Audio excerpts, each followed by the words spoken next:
Saio hau Nafarroako gobernuak diruz lagundu du.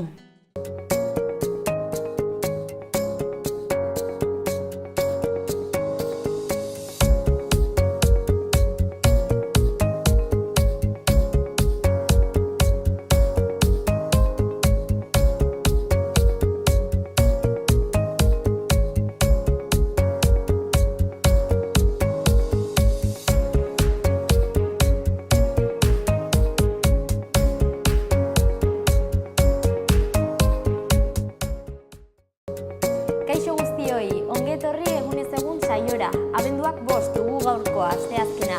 Baina gure programa honetan osteguna izango balitz bezala biziko dugu gaurko eguna. Zergatik, bihar ez delako saiorik izanen eta orduan ostegunero eskaintzen dizuegun parlamentarien tarte hori gaur emitituko dugu bihar egin ordez. Zeri buruz ari naiz? Astero pilpilean dagoen gai bat edo gaurkotasun afera bat eramaten dugu parlamentura. Kontu horren inguruko 3 galdera egiten dizkiegu parlamentariei, alderdi guztiekin egoten gara eta nahi dutenek hartzen dute parte. Gaurkoan adibidez, geroa bai izango dugu gurekin, konkretuki Virginia Aleman. Eta konstituzioaren egunari buruz galdetu diegu, bihar ospatuko den egun horri buruz. Gero ikusiko dugu zer esaten duen Virginia Alemanek. Honetaz gain, kolaboratzaile bat etorriko da gaur elkarrizketaren tarterako, Maite Ziganda, 6 elkarteko koordinatzailea. Hilabete hau nola biziko duten eta baita ikastaroa nola joaten ari den ere kontatuko digu Maitek. Hori esan bezala magazinaren bigarren zatian, elkarrizketa llegatzen denean. Orain lehendabiziko partea daukagu eta beti bezala efemerideekin hasiko gara.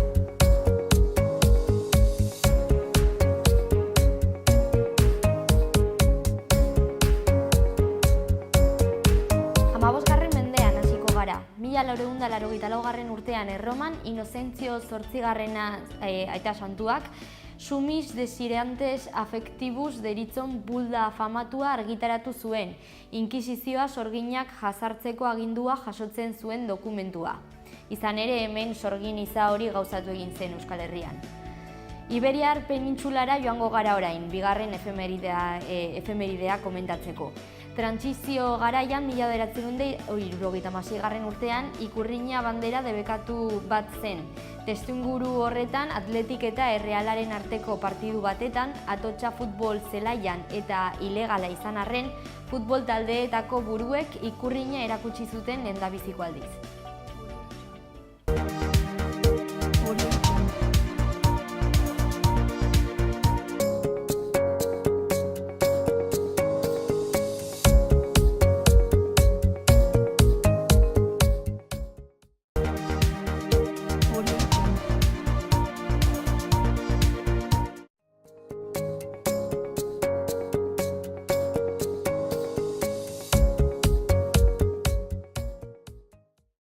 Egunkarietako azalekin joango gara orain eta lehendabizi Diario de Navarrara joko dugu. Lerroburu nagusian hurrengoa irakurri daiteke. PSOEk Susana Díazen gaineko presioa arintzen du, baina Andaluzian berrikuntza egitea eskatzen dio. Azaleko argazkian Zezen plazako Gabonetako azoka ikusi daiteke. Izenburuak honela azaltzen du. Egu berrietako giroa Zezen plazan. Diario de Navarratik Diario de Noticiasera pasako gara. Lerroburu nagusian, UPNek Voxekin ituna egiteko aukera irekitzen du, erregimen forala bertan behera ustea suposatzen duena. Azaleko irudiak janari bilketan diari egiten dio erreferentzia. Azpian hurrengoa jarri dute, 300.000 elikagai kilogramo inguru bankuarentzat. Ea zer daukagun gara egunkarian. Titular hau nabarmentzen da.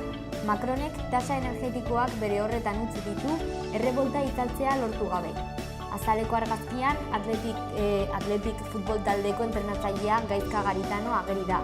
Titular honek laguntzen du irudia. Gaizka Garitanok Atletik salbatzeko erronka hartzen du.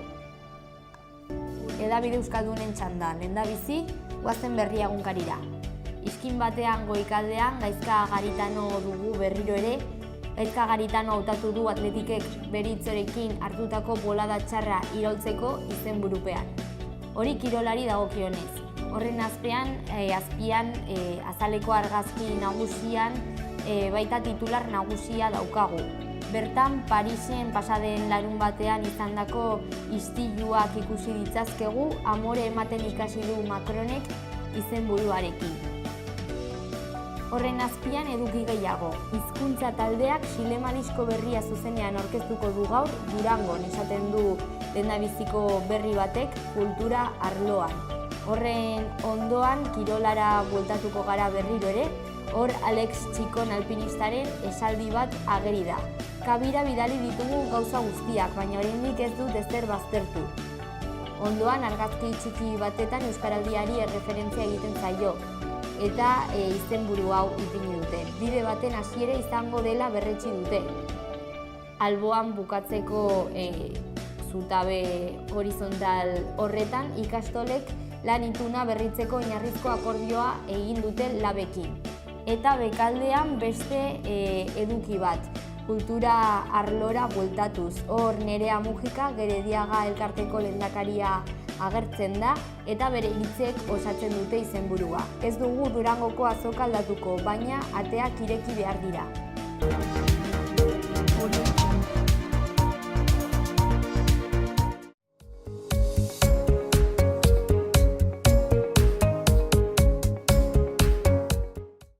Ea zenolako agenda dugun aste honetan Iruñerrian.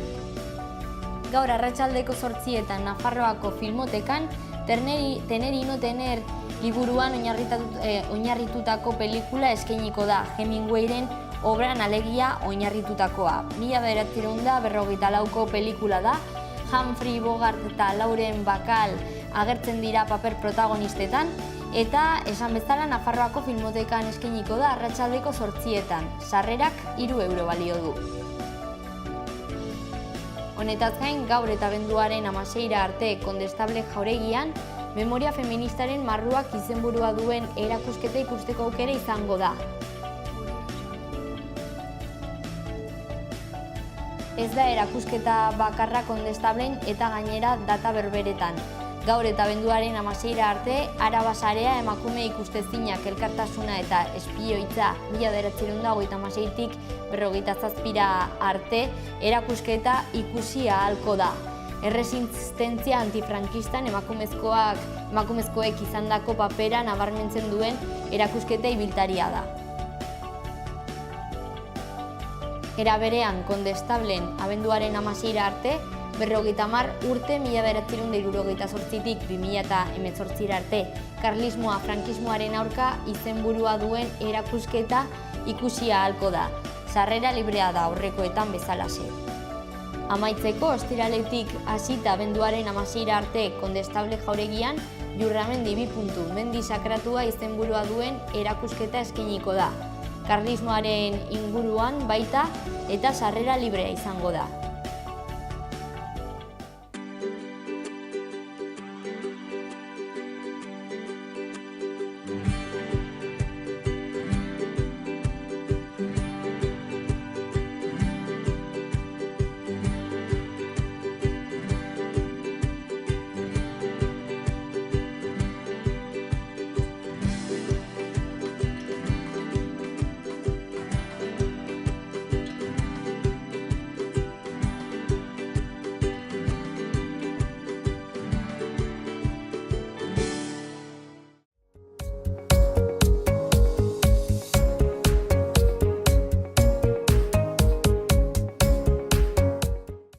Iruñerriko albisteen txanda, goazen lehendabizi Orkoienera.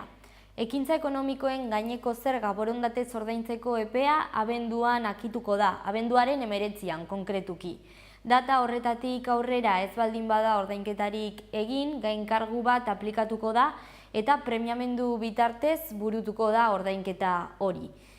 Bestalde, Orkoienekin jarraituz eta abenduarekin urte berrian 2019an pentsatzeko garaia iritsi da abenduarekin. Orkoienen 2019ko lehendabiziko 3 hilabetea antolatzen dabiltzate eta horren ondorioz urtarrilaren 8an hasiko den igeriketa ikastaroan izena emateko epea datorren astean irekiko da. Zehazki abenduaren 10ean eta abenduaren 24 arte mantenduko da irekita. Orkoien alde batera utziko dugu eta Burlatara pasako gara. Burlatan berri hauek eman dira, edo berri bakar hau. Bihar abenduak 6 Herripagaina Urban Trail lasterketaren 3. edizioa ospatuko da. Goizeko 10:30 hasiko da eta aurten berrikuntza bat dago. Karpa bat ipiniko da, dortsalak banatzeko, korrikalarien poltsak banatzeko edo beraiek jasotzeko, eta bai hauentzat korrikalarientzat eta baita publikoarentzat ere txistorrada bat eskainiko da. Amaitzeko, hori da guztia Burlatan, orain amaitzeko Iruñerriko berriekin, goazen Iruñera. Udalaren ingurumen hezkuntzako arloak web orri bat estreinatu du. educazionambiental.pamplona.es da linka eta diseinu berri batekin eduki gehiago ditu gune digital honek hiritarrendako informazio gehiago eskainiz. Gainera, plataforma honen bitartez ingurumenaren inguruko hezkuntza Iruñeko eremu guztietara zabaltzea bilatzen da. Ingurumen hezkuntzako museoaren programa eskainiko da besteak beste, baita eskolentzako zenolako jarduerak edo proiektuak dauden aurkeztuko da. Web orriaraz gain espazio berri bat sortuko du udalak edo hobe esanda existitzen den bat berritu. Jasangarritasunaren aldeko beste apostu bat eginez, San Anton kaleko 7. zenbakian aurkitzen den lokal bat egokituko da erresidenteek txirrindulentzako aparkaleku gisa erabili dezaten. 45.788 euro inbertituko dira obretarako edo lanetarako eta 2019an irekiko dela aurreikusten da urtarrilean. 75 bizikleteentzako tokia izango du.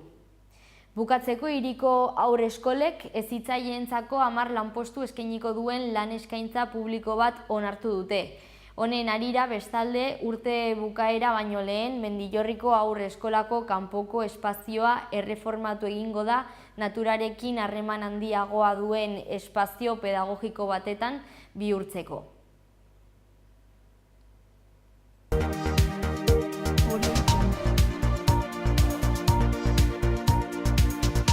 Bihar konstituzioaren eguna ospatuko da eta horri buruz galdetu diegu parlamentariei. Geroa baitik erantzun digute eta hau da diotena. Aurten beteko dire 40 urte konstituzioa onartu zenetik, teksto juridiko hau onartu zenetik, juridiko eta politikoa. Zein den gure iritzia honi buruz? Guztiz momentu honetan gainditua dagoela.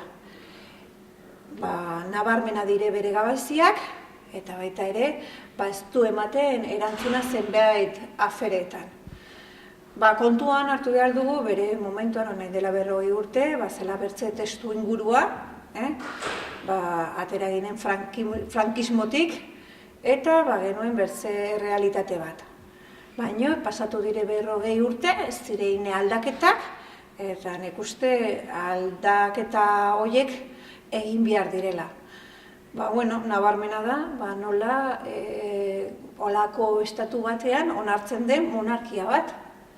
Nik uste estatu demokratiko bat izan behar dela republikanoa. Nola onartzen den erregiaren inviolabilidadea. Pentsatzen dugu, ez dela izan behar horrela, edo aforamientuak.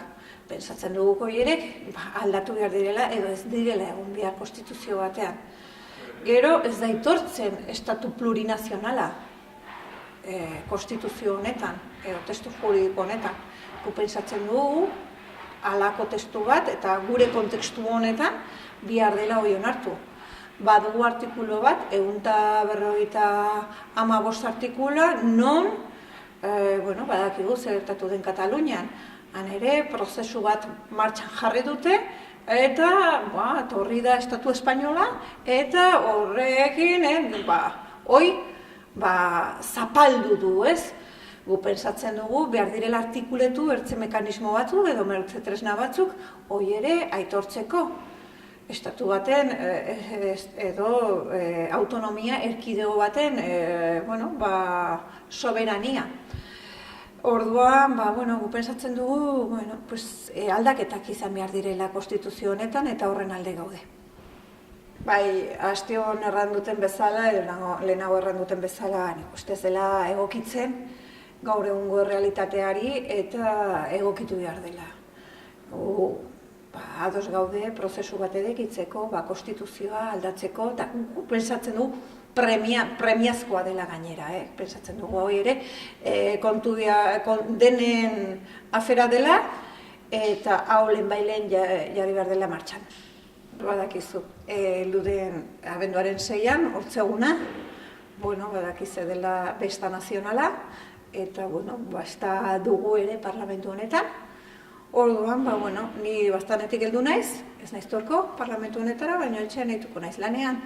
Eta baita ere, probestuko dut nire familiarekin egoteko. Atzo izan zen Nafarroako eguna, abenduaren 3a, eta baita ere Euskararen eguna. Eta urtero bezala, hemen Iruñean egiten da ekitaldi bet.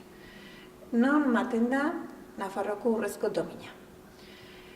Atzo eman zen Sarai elkarteari,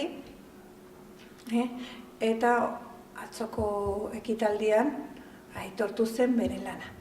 Sarai elkartea da, emakumeen eta gizonen elkarte bat, baina gehien bat emakumeen elkarte bat, non laguntzen duten bularrezko minbizi duten emakumeei. Egiten dute, akonpainatu, lagundu, eman laguntza psikologikoa, eta, uste dugu beharrezkoa direla holako aitormenak egitea, eta gainera halako elkarte bat, nik uste ja daramatzala zenbait urte, ja baduela gizartearen aitormena, eta bazen gara ja instituziotik ere aitormen hori izatea. Gu pozik, emandako sari horrekin, eta, ekitaldi izan zen polite eta hunkigarria.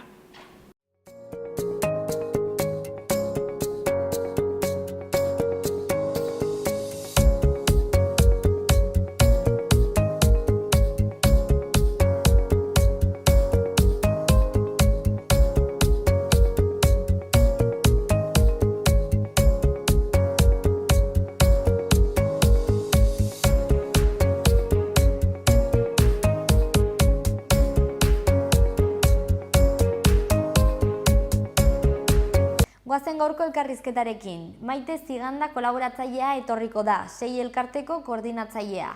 Ea zen olako hilabetea izango duten hilabete honetan, abendu honetan.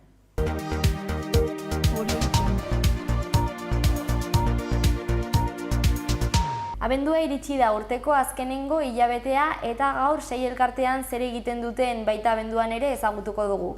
Arratsaldeon, Maite Ziganda. Arratsaldeon. Zer modu zaude? Oso ongi, oso posik, hemen egoteaz berriro, zurekin. Ikasturtearen hasieran egon ginen azkenengo aldia. Bai, eta ja bukatzen ari dugu, ja 3 hilabetea. Ongi, joaten ari da? Oso ongi, bai, gaur kontatzera etorri naiz. Gainera, ere 6 elkartea hobe ezagutzeko, gero algian badago hor norbait bere lehendabiziko aldia dela ikusten ari duela saioa edo 6 elkartetik zatoz, elkarteko koordinatzailea, eta konta iguzu pixka bat zer da egiten duzuena.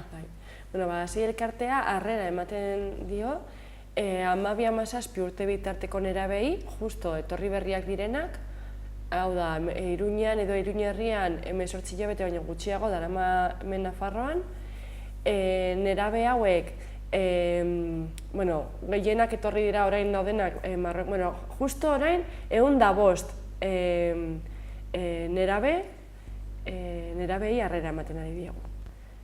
Eta nerabe hauek gehien bat Marruekosetik etorri dira, hau da ez dute hizkuntza ezagutzen, eta baina baita beste munduko herrietaldetatik, adibidez, Peru. Elkartea harrera ematen dien nerabei, zergatik beraiek dolua pasatzen ari dutelakoz. Zeren dolua? Gehienak etorri dira nahi izan ez gero, hemen bizitzen ari dira, gehienak, 20 urte, beteko ditugu datorren urtean, eta gehienak bere amatxo edo aitatxoa Iruñera etorri zen, orain dela 10-15 urte, han utzi zuen txikitsu bat, eta urte guzti horiek pasata, orain ekarri dute beren seme-alabak. Orduan bere seme-alaba ez du hemen egon nahi, oso triste daude, batzuk ez daukate ez bizitzeko gogorik, aldaketa oso gogorra da, gehienak igual ez dute inoiz horrelako hotzarik bizi, ez daudego bere gorputzaren indikan ohituta, ez dute ezagutzen hemengo kultura, erlazionatzeko kultura ez da,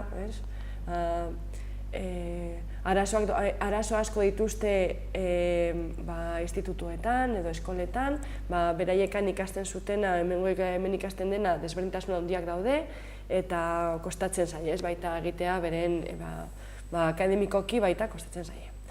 Orduan, zer egiten dugu sei elkartean? Alde batetik, gizartean dauden pertsona hauek, gogoekin daudenak, nerabe hauei, harrera emateko gogoekin daudenak, guk antolatzen ditugu, hau da, bolondrez bitartez, eta bolondrezak harrera ematen diete nerabe hauei, bai talde txikitan eta bai talde handiagoetan, aisialdirako aktibitateetan.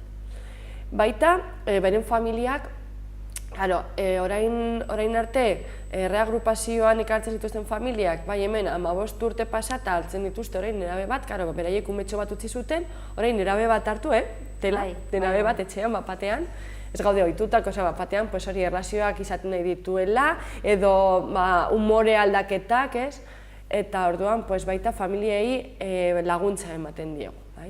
Familia hauei, erreagrupazioan hartzen duten familiei oso interbentzio zehatza da, baina orain dela 2 urtez izan dugu beste bizipen berri bat, eta da, adibidez, Nikaraguan, Honduras, herri hauetan oso beren momentu soziala edo politikoa oso latza da, eta orduan familia guztia erabakitzen du imigratzea. Orduan, ama aita seme-alabak, etortzen dira biak elkarrekin, zer gertatzen da honekin? Amatxoa Nikaraguan adibidez, irakaslea zen, ongi bizitzen ziren, bere etxea, bere lana, etortzen direnean hona, batean amatxoa ikusten du, ez daukala aukera irakasle izateko, oso zaila izaten delakoz, horrelako postu batera egitea, postuari egitea, eta orduan amatxoa doluan sartzen da. Triste jartzen da, ez dakit nola egin, oso zaila dago gauza. Karo, amatxoa normalean eta aitatxoak dira, familia batean, segurtasuna ematen duena. Doluan badago, triste, nerabeak, nerabe entasunan egoteagatik, desoreka sortzen da. Hori da, desoreka sortzen da, eta nerabe hauek behar dute amatxoa. Ez daukate amatxoa hor, bizitza berri bat, jendea, hemengo jendea, hotza daukagu horrela sartutak edo sartzen gara autobusean eta ez digu ez da begiratzen edo hemengo kultura desberdina da, egokitu behar dira kultura horri, eta baita dolu batean sartzen dira. Orduan, zer egiten duzu elkartea horrela, orokorren, dolu hau lagundu, ditugu terapeuta desberdinak, eta orduan, zer egiten dute, lehenengo hilabetetan oso garrantzitsua da gizarte berrira, bizitza berrira egokitzea, ongi egoteko eta ongi bizitzeko gure gizartean. Orduan, laguntzen diegu dolua elaboratzen, eta 2 urtez gehienez egoten dira 6 elkartean, batzuk urte batekin eski dute, dolua egiten dute eta listo, bere bizitza normaltasunez egiteko gure komunitatean. Eta hori da. 2 urte, hori delako hasierako pausu horiek hemen etortzen direnean eta sortzen den egoera berriari aurre egiteko, eta gainera itxaron zerrenda duzue. Gaur, uste dut 72 nerabe ditugula itxaron zerrenda horretan. Hori esan dizut, 105 nerabe parte hartzen dute, gehiago ezin dute parte hartu, badaukagulako oso hor arazo larri bat, eta da gure lokala. Gure lokalak, jesuitas eskola usten dizkigu lokalak, baina txikiak geratu dira. Oso garrantzitsua da lehenengo hilabetetan lan hori egitea. Ez badugu egiten, gara daiteke hor zerbait ez, eta adaptazioa ez izatea hain ona. Orduan, egia da, larri bizitzen ari dugula guztia. 72 nerabe etorri berriak. Tristura eta egoera hain larri horrekin, eta ez atenditzea justo behar duten hori ez, da gogorra. Orduan, orain beste egunean Nafarroako parlamentarioak etorri ziren, 6 elkartera, eta beraiek ikusi zuten bere begiekin zelako lokalak ditugun beharrak, ez gara kabitzen. Bakarrik 105 nerabe, gehi bere familiak, baita, familia bakoitzari atenditzen digulako, erreramaten digulakoz, eta gehi beste 70 bolondrez. 70 bolondrez hauek etortzen dira, astero 5 orduz. Nunbait sartu behar gara. Orduan, horretan gaude orain. Nafarroako gobernua, Iruñako udala edo norbaitek laguntzen aldigu, horrelako leku bat izaten, egokia den leku bat, komuna batekin, ez daukagu komunarik, gauza minimo batzukin. Baina lehen esan duzu, datorren urtean 20 urte egingo dituzuela. 20 urte landalan, hor beti laguntzen eta harrera egiten eta... Bai, 20 urte hauetan Nafarroako gizartea asko aldatu da. Elkartea hasi zenean, begira, baziren, uste dut, irakasle pare batzuk, batean somatzen ari zutela, beren klaseetan, nerabe etorri berriak sartzen ari zirela eta arazoak zituztela ikasketekin. Orduan, 6 elkartea sortu zuten laguntzeko ikasketa hauekin. 19 urte pasa ondoren, ez daude gutxi batzuk Iruñan, Iruñetik ibiltzen zara eta interkulturalitasuna hor dago. Kultura askotako jendea ikusten alduzu kaletik. Niri kezkatzen nau, uste dut gizartea ez duela bere lana egin. Eta da, nola onartu gure gizartean kultura askotako pertsonak daudela, eta ez bakarrik onartu, ikustea bere aberastasuna. Ez dakit, orain hauteskundeak izan dira Andaluzian, horren inguruan, etorkinekin ideia asko atera dira, beldurrak, batzutan bereietan hitz egiten dena, niri kezkatzen nau. Nola egingo diegu harrera, pentsatzen badugu guzti hori. Etortzen direla lanak kentzera, etortzen direla gure segurtasuna jaistera, etortzen direla hori kezkatzekoa da. Nik uste dut 20 urte pasa ondoren, hori bai somatu dugula, beldurra horiek mantendu edo areagotu.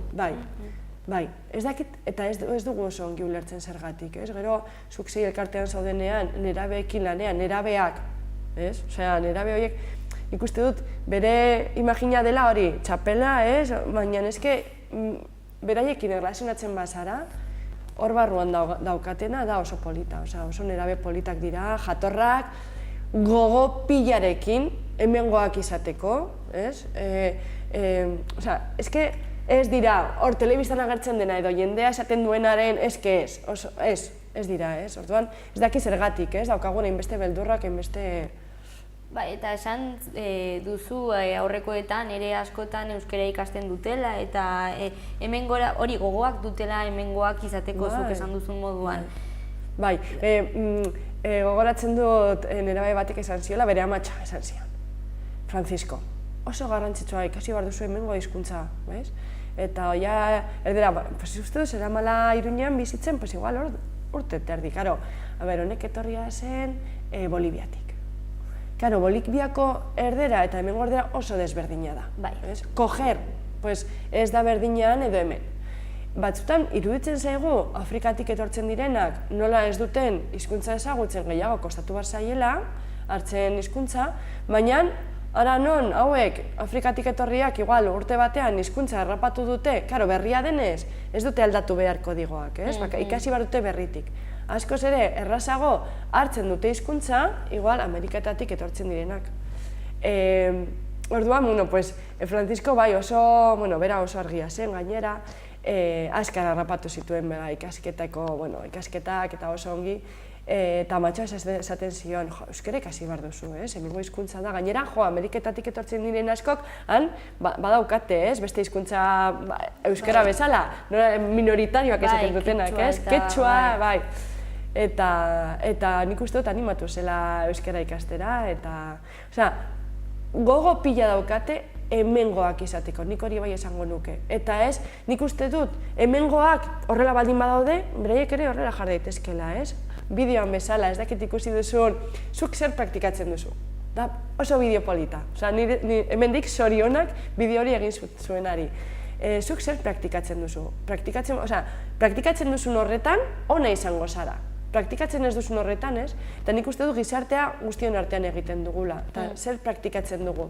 Praktikatzen dugu harrera, praktikatzen dugu parte hartu gure taldean.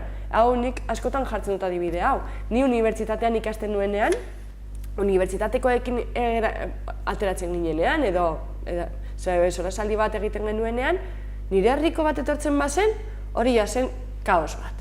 Nire unibertsitateko lagunekin ja baditugu gure kodigoak, gure esperientziak, badakigu zerta hitz egiten dugu, gure tratatzeko modua. Herriko bat etortzen bada ez du ulertzen hori, eta egon behar naiz ratu guztian, orduan, batzutan taldeak itxiak dira. Nik uste dut hori baita kontutan izatea garrantzitsua dela. Nik onartzea nik ere baditu dela nire gauzak, eta ez direla bat ere onura, ez dakit, gizarterako onura ez dutela ekartzen, ni itxita egotea. Etortzen bada bat, aber nola egiten diot harrera. Eske etortzen dira ekartzera beren kultura, aber nola egiten dugun nahasketa. Zer egiten duzuzuk? Zer praktikatzen duzu harrera hori egiteko? Zer egiten duzu, kulturak elkartzeko eta bakoitza begiratzea, ez ikustea bestea eta telebistan edo, segun eta ze komunikabideetan zer esaten diguten etorkinei buruz, nik nire burua begiratu eta pentsatu, nik zer egiten dut harrera emateko eta, beldur guzti horiek murrizteko. Hori izango zen nire ustez garrantzitsuena. Eta gero denak gizakiak garela eta hor konektatzeko balore unibertsalak hor daudela, guztiek barre egiten dugu, beldurra sentitzen dugu, ez?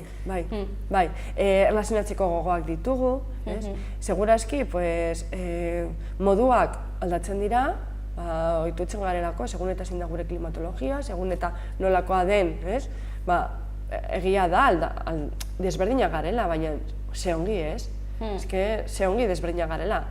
Ni bezalako beste bat, ez dakit aguantatuko nuke, ni bezalako beste bat, ni bakarra naiz munduan, eta sexologian adibidez, sexologia zer ematen digu hori, berezitasun hori, ni bakarra naiz eta gizarte multzo batean parte hartu, ni bakarra naiz mundu honetan, ez dago ni bezalako besterik. Horregatik ni bezalako besterik ez dagoelakoz ezin naiz, erlazionatzen naiz, eta nire lagunak guztiak desberdinak dira, baina, ezagutzen ditut, maitatzen ditut diren bezala, nik uste dut hori egin behar dugula etorkinekin, Eta egiten garela, lehen esan duzuna hori zure kuadrilan, broma batzuk egon aldira, zuen artean, baina hori ezagutu zaretelako eta bizi egin duzuelako, denbora hori pasa duzuelako elkarrekin, eta hori da, eraikitzen den zerbait da, harremana. Bai, eta hori da aukera ematea, izan daitezke nerabeak, baina baita amatxoak. Patio orduetan, hor daude, amatxoak. Egia da ereduko familietan oso gutxik, son etorkin gutxi orain goz, kontuz, orain goz. Baina zer gertatzen da patio ordu horietan, norekin harremanetan egoten gara, eta ze aukera ematen diegu, desberdina dira, guazen, elkartzera, elkarre ezagutzera, eta zuk esan duzuna, praktikan jartzera, hori, harreman interkultural horiek. Eta zamandia daramatela dagoeneko, ze gainera orain esan dugu, abenduan egu berriak daude, data bereziak, eta askotan berriro ezagutu behar dira beraien artean familia bera.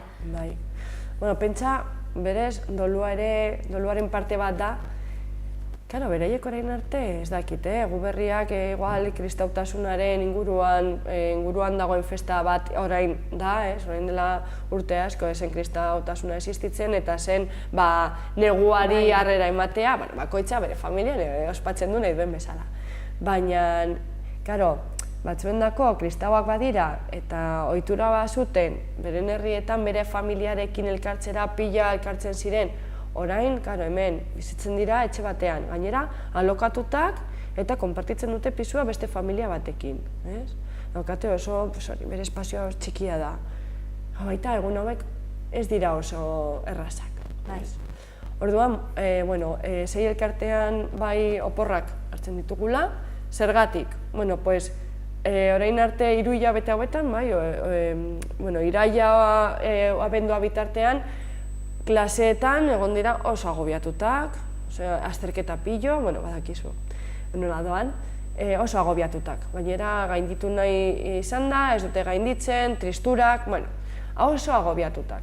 Denbora gutxi familiarekin egoteko, familia normalean baita bere lan orduak ez dira oso errazak, beren txikitxoekin konpartitzeko, orduan sei elkarterako oso garrantzitsua da beraiek ratutxoak pasatzea elkarrekin. Paseo bat ematea Iruñatik, elkarrekin, hitz egitea. Batzutan, elkartzea eta elkar ezagutzea da behar dutena. Elkar ezagutu, zer gustuko duzun, zer ez duzu gustuko. Nerabeak esaten dute, ezken nire ama ez dit ezagutzen. Nola lagunduko dit ez badit ezagutzen. Oporrak, baina oporrak. Eta disfrutatu zure amatxorekin, zure aitatxorekin, anai arreba berriekin. Eta hori da egingo duguna, orain 15ean, gonbidatu nahi du mundu guztia, egingo dugu Iruñeko Gaztediaren etxean festa bat, kulturen festa izango da, urtero egiten dugu, arratsaldeko 6etan izango da, eta gero hurrengo astean egingo dugu merendola festa bat izteko, eta gero 2 aste oporrak. Ongi, gure lana ongi egin badugu, batzuk egin dituzte bere lehenengo kuadrillak, eta gure asmoa zein da beraien artean, etorri joango gara jolastera futbolera, aukera izatea kuadrilla dutenez, ateratzeko etxetik bakarrik, jolasteko, hilabete hauetan ezagutu ditugun baliabide horiek erabiltzeko, hori da. Eta gero, oporrak ondoren ikusiko dugu hori gertatu den ala ez. Hala ere esan dugu gabonak direla data batzuk hori familiak garrantzia duela eta bar, eta asko etortzen dira bakarrik ez, nerabe asko. Horientzat zein nolako hori datak dira edo garaia? Bai, normalean etortzen direnak ez dute ohitura kristauaren inguruko ohiturak, baina bai, konpartitzen dute egutegia, beraientzako urteko azkeneko eguna. Egia da, justo azken hilabete hauetan, aita eta amari gabe etorri diren nerabeak handitu dela, kontatu duzute komunikabideetan eta asko handitu da. Espainiako gobernuak banatu ditu horrela komunitateetatik, Nafarroako gobernua hartu ditu bakarrik etortzen diren nerabe hauek, eta non daude? Badaude elkarte desberdinak daukaten zentroetan, hor badaukate bere bizitzeko logela, behar duten minimoak badaukate hasitutak, hori da. Baina, klaro, gizartean parte hartu behar dute, hemengo gauzak ezagutu, orduan sei elkartea egiten du komunitario aldean dagoen lan guzti hori, gizarteratzeko, ongi egoteko, orain arte esan duguna. Eta esan dudan bezala, gure lana ongi egin badugu, hilabete hauetan, gure asmoa zein da animatzea geratzera beraien artean. Adibidez, MR-kosetik etortzen diren edo Afrikatik etortzen diren bakarkako txikitxo hauek asko gustatzen zaie kirola. Kirola, edo zainketa egitea, edo gimnasio batera joatea, bere gorputza lantzea. Egun hauetan ezagutu ditugu baliabide horiek, beraien kabuz, gainera nik esaten dut askotan, etortzen direnak dituzten gaitasunak, ematen digute buelta eta erdi hemengoei. Etorri dira kamioi baten azpian, hori ja, beren bizitzan izan den modukoa, eta etortzen dira ona, baina oso praktikoak dira, nik zerbait egin nahi dut nire bizitzan. Oso jende jatorra, gogoekin, berriro gogoekin. Euskaldunak ikusten dutenean, hasten dira ja, bere lehenengo berbak baita esaten agur, oso praktikoak dira, eta gogoekin, nik esango nuke hori. Baina, egun hauetan ikusten badugu ez direla kapasa geratzeko edo behar dutela, egingo dugu, geratuko gara egunen batean, eta zerbait egingo dugu bai. Eta jende interesgarria ez da, ze badituzte gauzak kontatzeko, ja hasteko ezberdinak direlako, ez? Orduan badituzte bizipen ezberdinak. Bai. Baina gainera hori, pasa duten guzti hori, ez? Eta motivazio hori, gogoak... Bai. Gainera, eske kontatzen dizute eta, karo, niretzako ez, nire mundua da, osea, normaltasuntzat ematen du nire bizitza, ez? Gauzak dira, horrela, eta batean etortzen da beste, pues ez dakit, Mohamed, eta esten da, bai, pues han egiten genuen hau, eta zaten batean nire eskema buskatzen. Bai. Nire normalizazio hori, ez? Ostras, badaude beste aukerak, ematen dizu, bueno, pues beste ikuspegi bat, irekiera, ez? Zurea ez da ona, ez da txarra, nirea ez da ona, ez da txarra, nik aukeratuko dut, zer egingo dudan, ez? Nik uste dut hau dela oso garrantzitsua, hori, etorkinen kontra dauden guzti horientzako, ez? Ez da bereiek etortzea eta inbaditzen dute eta egiten dugu bereiek nahi dutena, ez?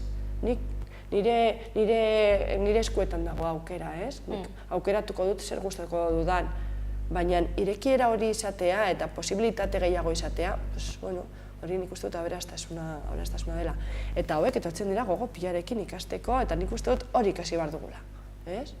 Gogoak izaten jende berria ezagutzeko, kultura berriak ezagutzeko, eta jakiteko hori ez du esan nahi, zure kulturarekin bukatu duzula. Esan nahi du, badakizula entzuten, kapazitatea daukazula beste pertsona onartzeko den bezala, eta errazionatzen gara, nahiz eta bakoitza bere aukera izan, ez? Eta bolondresak, asko zaudete espazioarekin esan duzu, baina bolondresen falta duzue? Baja, pues uste du gaur dela bolondresaren eguna? Egun nazioartekoa? Uste dut baietz? Baitu. Kagoen, uste dut gaur dela, baina berdin zait. Hemendik, mila esker, bolondresei direlakoz, txapo. Edo nork ez du ematen 5 ordu astero, nera behi harrera emateko, gainera, hori, beraie konpromiso hartu dute eta betetzen dute, hori, txapelak entzekoa, gaur egun, uste dut, konpromisoaren, zitzaileak horretan gaude, eske orain ez dirako, esaten dute, baina gero ez dute betetzen, 70 bolondrez, bakoitza hor, bere ordua betetzen eta gainera bere helburua betetzen. Ez ditugu behar, baina egunero baten bat etortzen da nahi duela bolondrez izan. Mundu guztiari aurrera ematen diogu. Genean elkartearen helburua zein da, hori, gizarteari aukera ematea, nik badakit, baino gehiago, bere etxean dagoela, ikusten telebistan, Afrikatik etortzen direla kami baten azpian eta pentsatzen, nola laguntzen aldiet, ez? Horrela. Edo bolondrez moduan etortzen elkartera, astero 5 ordurekin kontatzen badute, edo bazkide izatea, diru horrekin proiektu berriak ateratzen dira, edo orain, aukera dago, badaukagu orain, egingo dugu sorteo solidarioa, boletoak erosteko, eta gainera boletoak erosten, parte hartzen dute, opari politak daude, landa-etxe, asteburu bat landa-etxe batean, 10 pertsonentzako, daude oso opari politak, eta gainera, alduzula irabazi oso opari politak, gainera, parte hartzen duzu elkartean, proiektu berriei, aurrera eramateko almena ematen, ez? Esango dut, opari hauek, oparitu dizkigutela. Asteburu bat, landa-etxe batean 10 pertsonentzako oparitu dizkigutela, eta eskerrak eman nahi diogu baita lagun guzti horiei. Beraiek ere gogoekin laguntzeko orduan. Hori, badago esan duzu, somatzen duzuela alde batetik, jarrera gustatu ez, horren kontrako jarrerak areagotu egin direla, baina hala ere badago jendea horren alde egiten duena. Bai, eskerrak, ez? Jende gehienak daude. Justo, elkartean gaudenak, etortzen direnak, ez? Hori, dira, jende jatorra. Elkartean bakarri jende jatorra dago, ez dago besterik. Baina, nik uste dut, zenbat eta gehiagotan egon etorkinekin, konturatzen zara, ze gezurrak esaten diren etorkinei buruz. Zergatik, bizitzen duzulako lehenengo pertsona. Eta nik hori esaten diet, herrian nagonean eta azten direnean, eske etorri dira eta hasi... Baina zuk ikusi duzu? Osea, zuri gertatu zaizu? Bueno, pues orduan, kezkan jarri, ez? Jakin nahi duzu nola diren? Pues begira, nik gobidatzen zaitut sei elkartera. Zergatik, batzutan, gezurrak eta gezur txiki bat esaten duzu gauza bat, haunditzen doa, eta ez da txikle bat lapurtu duela, ez? Eske denda guztia lapurtu du eta gainera eskopeta batekin, pues a ber, ez? Nola, hori, hau beti existitu da, ez? Osea, buloak eta zerbait herrietan, ez? Ezaguna da. Ez dakila, Mari elkartu dela ez daki norekin, bueno, azkenean Mari, ez? Bukatzen du, bueno, pues hori da, ez? Pues a ber, nola hitz egiten dugu, nola pasatzen den informazioa, eta niretzako garrantzitsuena, bakoitza bere kabuz ezagutzea, ez? Hori izango zen. Eta horrela, puskatuko genituen, zurrumurru guzti hauek eta tontakeri guzti hauek, ez? Bai, da, empatia kontu bat eta hori zentzu kritikoa garatzea, ez? Bai, hori da. Animatzea jendea, ez, horretan. Gainera, egun hauek etortzen direla, nik uste dut, egun hauetan, baliotzat ematen dugula, ez? Elkartzea, ze garrantzitsua den, afaria egiten dugula, familian ere ematen dira estiloak, ez? Horregatik, estilo bat gertatu delako, ja esara! Osea, ez aukera ematen ditugu, ez? Pues bueno, nire ama da horrela, eta edo nire izeba, edo ni, pues, bueno, jazta, elkarra ezagutu eta onartu eta maitatu, ez? Bai, eta pertsonak aberatsak garela eta garela hori baino askoz gehiago, ez? Bai.